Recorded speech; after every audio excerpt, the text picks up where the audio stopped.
Então, aí no caso, por exemplo, o que hoje traz mais risco para a população de Belo Horizonte no período de chuva hoje? O que pode dizer assim, olha, se a gente conseguisse sanar esse problema, a gente diminuiria muito o risco de perder vidas, de haver destruição também? O que você acha que poderia ser? Até complementando essa pergunta do Jean, a gente viu na reportagem algumas... eles colocaram alguns pneus, lonas, para tentar reter aqueles barrancos. Isso funciona mesmo ou até atrapalha de repente? Nesses locais de deslizamento que já existe algum talude, né, de corte, a pessoa executou, ela não fez uma estrutura de contenção, a gente recomenda nessa época agora que a chuva vai incidir com muita força, no mínimo cobrir esses locais com lona. Naquele caso ali onde você viu os pneus, ali é uma técnica construtiva, né, usada para contenção de talude.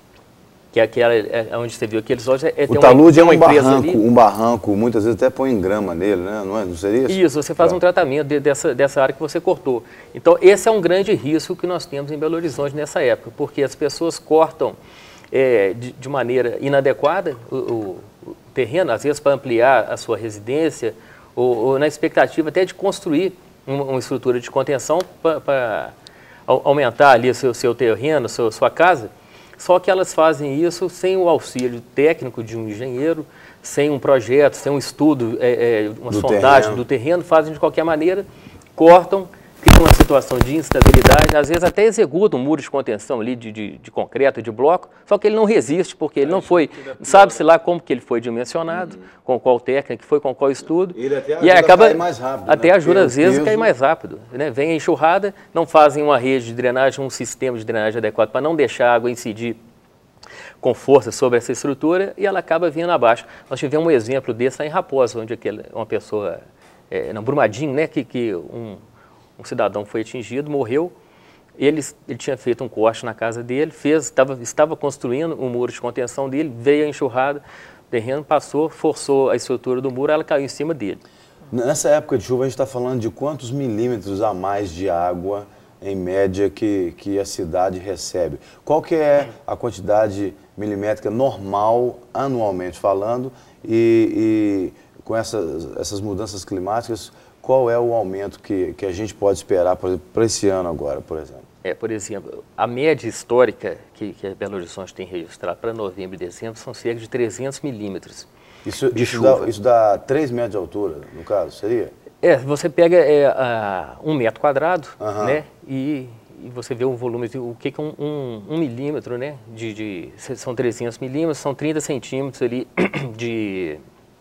de chuva em 1 metro quadrado. Ah, tá, num metro quadrado. Aí é um cálculo assim, que você faz para uma região, dependendo, você tem que, naquela região onde a chuva incidiu, você tem a extensão territorial, você calcula mais ou menos qual que é o volume de água que atingiu aquele local. Agora, por exemplo, o ano passado, em outubro, nós tivemos chuvas aqui de 850 milímetros. No ano passado bateu todos os recordes. Bateu todos os recordes de quase um metro a mais. Né?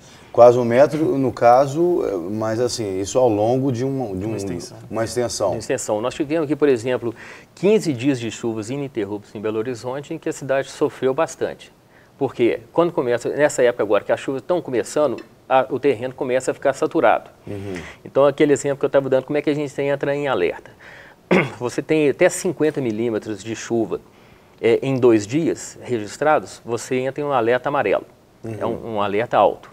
Se em 3 dias você tem um volume de chuva constatado, isso é medida, nós temos estações pluviométricas espalhadas na cidade inteira, 70 milímetros em 3 dias já é alerta máximo. Então, esses pontos que a gente tem determinado em Belo Horizonte, por exemplo, de risco muito alto, eles são visitados, além do que a própria população já está bastante orientada, elas já sabem o que fazer, elas acionam a Defesa Civil, acionam a URBEL, acionam as administrações regionais da cidade e os técnicos vão até o local para fazer a vistoria. Constatada a não possibilidade dela ficar naquele local, ela é removida, é oferecido um abrigo público municipal para ela ficar durante esse período de chuva, ou então a gente leva essas pessoas para a casa de algum parente, acha-se a solução, mas ela não pode permanecer naquele local, porque tem o risco de um desabamento ou o risco do colapso do barranco, que pode atentar contra a vida delas. Isso nós estamos falando no caso de moradia, mas vamos pensar um caso, por exemplo, de uma via de trânsito, como, por exemplo, a própria Cristian Machado ou a Bernardo Vasconcelos,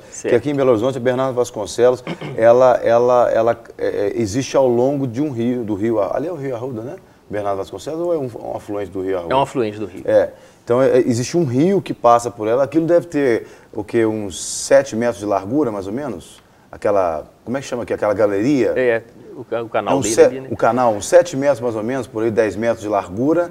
A altura deve ser o que aquilo ali? Uns 10 também, por ali? Não, deve ser uns 5 ou 7 metros mais ou menos. Então você imagina, quase 10 metros de largura por uns quase 7 de altura, que a água, numa época normal, por exemplo, se você for lá agora, a água deve estar aí a menos de 1 metro de altura, né, por aí.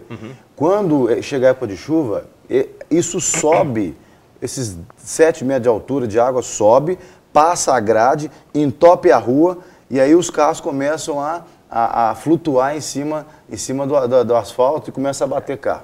As pessoas não levam a sério quando começa a chover. E existem placas espalhadas por ali, assim, olha, em época de chuva, não transite nesse local, coisa parecida. Exato. Né? O que as pessoas precisam considerar realmente para que não ocorram acidentes? Porque a população brinca muitas vezes. A gente vê pessoas, por exemplo, vai lá com o celular, sobe na beirada do rio lá e fica filmando a água. Acho até que não tem ideia, às vezes. Não tem ideia, porque a força da água é muito forte. E é questão de segundos, né? Eu já participei na estrada, não tinha como fazer, começou a desabar o mundo de chuva e... 5 segundos a água chegou no meu carro, 5 segundos literalmente. Se o corpo de bombeiro apareceu ali de última hora e colocou a gente na contramão na estrada para correr da enchente. Então, são segundos, o que o Jean está falando é muito sério, né? Não dá para arriscar. Não dá para arriscar. Isso é muito importante que vocês estão falando, porque a falta de noção de risco da população é muito grande. A pessoa acha que dá, vou tentar atravessar e não dá, porque sobe muito rápido. É uma característica do nosso relevo, né? Muita montanha, muitos morros aqui na cidade, então a água vem com uma velocidade muito grande. Diferente de São Paulo, por exemplo, quando tem as inundações lá nas margens do Rio Tietê, do Pinheiros, às vezes aquela água gasta lá assim 15, 20 dias para baixar. Sim. Belo Horizonte não, questão de horas. Nós tivemos uma enchente aqui em 2011, na Cristiano Machado, o ano passado, né? Choveu bastante, a região ali inundou. 7 horas da manhã aquilo estava impraticável. Quando você passava lá meio-dia já não tinha mais água, porque ela vem com uma velocidade muito grande e vai embora com uma velocidade muito grande também. Claro que ela deixa um rastro de destruição, né? Claro. Que depois a gente vai todo um trabalho depois posterior de dar uma assistência humanitária para aquelas pessoas que foram atingidas. Agora, a concretização que fala, né? A presença do concreto nesses córregos, eles influenciam também o fato do alagamento ser talvez mais frequente? Sim, porque a cidade vem sendo impermeabilizada ao longo dos anos. Então, a possibilidade de captação das chuvas, né, no terreno natural diminuiu assustadoramente. Hoje é tudo conduzido para a calha do rio, né? Ou o Rio Arruda ou os córregos, os afluentes, e às vezes ela não é suficiente para captar isso tudo, dependendo do volume de chuva, igual deu essas chuvas do ano passado lá, que superou a média histórica quase 3 vezes, criou bastante dificuldade. Agora, esse ano, se é que já tem como ter um cálculo, Eduardo, já dá para esperar que a chuva não vai ser tão agressiva quanto a que foi, ou que vai ser mais branda? Quais são as expectativas da Prefeitura para estas chuvas e até mesmo as recomendações, nessas considerações finais tuas, essas recomendações que você tem realmente até para a população nesse período de chuva, quanto a doenças, quanto a bueiros, boca de lobo, que uma garrafa ali pode causar um transtorno enorme para até mesmo o Jean disse um dia aqui, até um lixeiro que deixa cair o lixo, abre, cai uma lata na frente do bueiro, inunda toda a rua. Então, quais são as recomendações e as expectativas desse final de ano? Começando pelas recomendações, a questão do lixo é muito importante. Então, as pessoas devem evitar de colocar o lixo na rua no horário que sabe que o lixeiro não vai passar. Então, se o lixeiro passa à noite, não coloque isso de dia, porque se vier uma chuva durante o dia, vai levar o lixo para dentro das bocas de lobo e isso vai entupir. Muito importante também, pessoal que mora em região de encosta e morro, Evitar de fazer cortes sem um estudo, sem uma preparação adequada nesses locais. E aqueles que já estão cortados, que cubram eles com lona e tentem fazer um sistema de drenagem ainda que for precário. Abrir uma valeta mesmo no terreno, mas desviando essa água de cima das residências. Criar uma condição de que se a chuva vier, a enxurrada vier, ela não atinge diretamente a casa. Ela passe do lado e tente atingir a rede pública, jogá-la para a rua. Se é o seu vizinho que está fazendo isso, a água do seu vizinho está caindo em cima de você. A gente tem bastante casos desse tipo.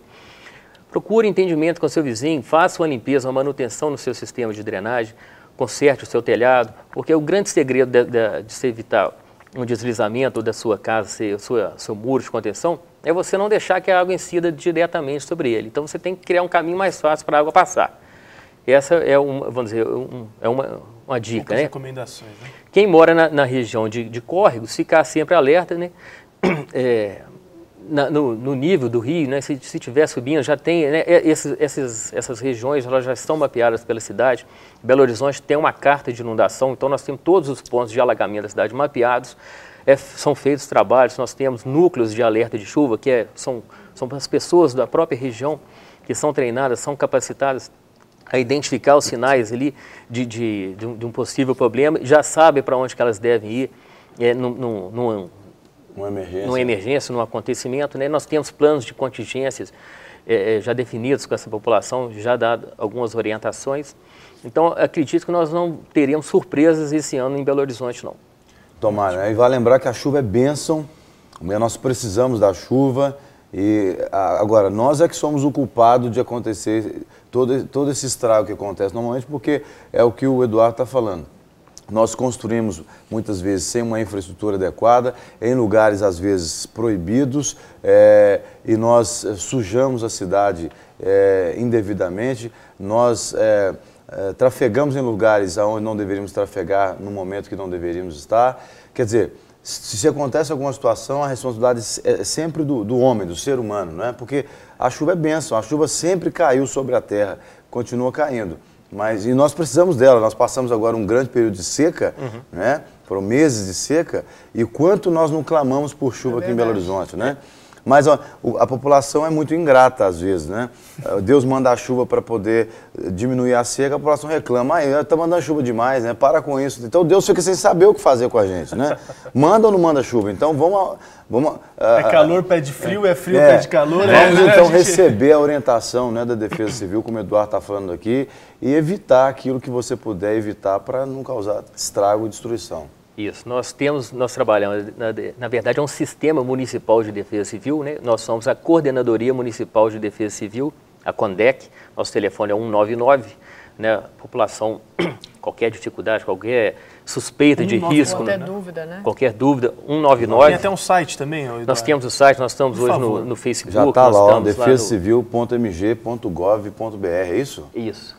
defesacivil.mg.gov.br. Exatamente. Esse é o site da Defesa Civil do Estado. Ah, tá. O de Belo Horizonte seria qual? Nós não temos um site da Defesa Civil. Tem no próprio site da Prefeitura, né, www.pbh.gov.br. Dentro do site da Prefeitura, nós temos um link lá com informações da Defesa Civil. Ótimo. Porque nos municípios, as ações são feitas pela Defesa Civil Municipal, que é o nosso caso. Só uma pergunta, que tipo de reclamação a população não deve mandar para a Defesa Civil? Porque senão o pessoal pega esse telefone e começa a ligar, aqui, não recolheram o lixo da minha casa, não, aqui, tem um gato pendurado na árvore aqui.